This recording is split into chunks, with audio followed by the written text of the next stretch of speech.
You know, it's interesting. Our trucking business years ago when we were young, that grew to 100 employees.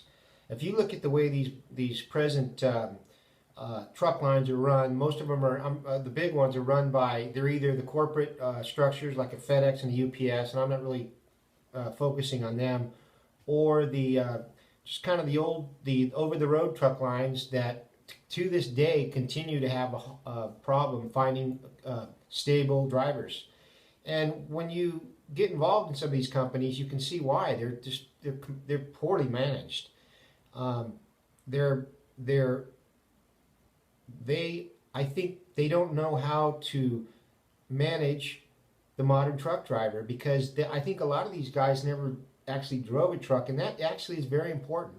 Now, some of these companies hire or promote drivers into to manager driver manager positions, and these guys, most of them are redneck personalities. They don't know how to manage drivers. They don't have the emotional capacity to honestly evaluate drivers and make the right decisions.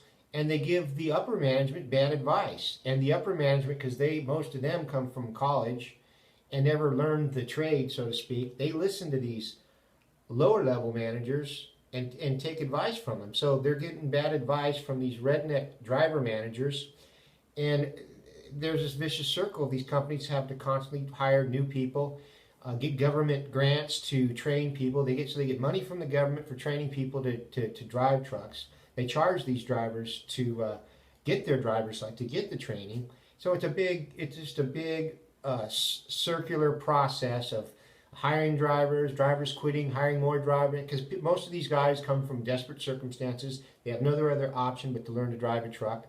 So and I say this is because we were in the trucking business. Our company could easily be doing several $billion today if my brother could deal with those habits that eventually ruined his trucking business and his multi-million-dollar giftware business, a business of which I am primarily responsible for its evolution from almost going broke to millions of dollars in revenue. I'll continue.